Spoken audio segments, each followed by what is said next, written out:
Set ఎట్లా ఉంటుందంటే తనుకో తనకేమీ మట్టి అంటకూడదు. తన చేతికి మట్టి అంటకుండా జరిగిపోవాలి అన్నీ.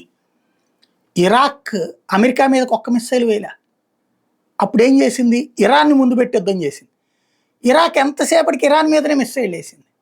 అమెరికాని టచ్ చేయలేకుండా, అది లాంగ్లో ఉంది కాబట్టి టచ్ చేయకుండా. అట్లాగే రష్యా వేస్తే కనుక అమెరికాకి పేలిపోతుంది. కాబట్టి రోజు రష్యాతో స్నేహం చేస్తూనే ఉంటుంది. రష్యాని డైరెక్ట్ కొట్టకుండా పుతిన్తో రోజు మాట్లాడుతుంటారు.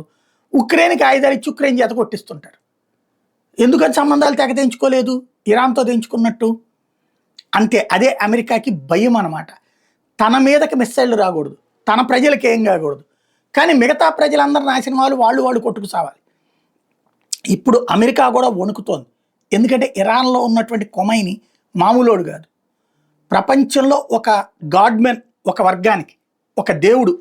అట్లాంటి వ్యక్తి ప్లస్ ఆయుధాలు, అష్కసీం లాంటి ఏవైతే మిస్సైల్ ఇప్పుడు బయటకు తీస్తే ఇజ్రాయెల్ ఐరన్ డోమ్ పనిచేయాలి.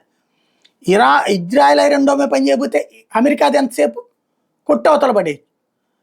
At the same time America మీదకి వరుస పెట్టి ఒక 500 1000 కనుక కొడితే తట్టుకోగల శక్తి అమెరికాకు ఉందో లేదో ఇప్పటికి కూడా తెలియదు. అమెరికా ఆ దేశానికి ఈ దేశానికి వెళ్ళేసి గబగబా 4 దాడులు చేసి రావడం వేరు. పవర్ఫుల్గా ఇంతవరకు యుద్ధం చేయలేదు రెండో ప్రపంచ యుద్ధం తర్వాత. అట్లాంటి సిచ్యుయేషన్ దానికి భయపెడుతుంది. అంతకుముందు ఆఫ్ఘనిస్తాన్ చేతుల్లోనూ దెబ్బలు తింది. అట్లాగే అంతకుముందు క్యూబా, వెనిజులా లాంటి చోట్ల కూడా దెబ్బతిన్నటువంటి లక్షణాలు అమెరికాకు ఉన్నాయి.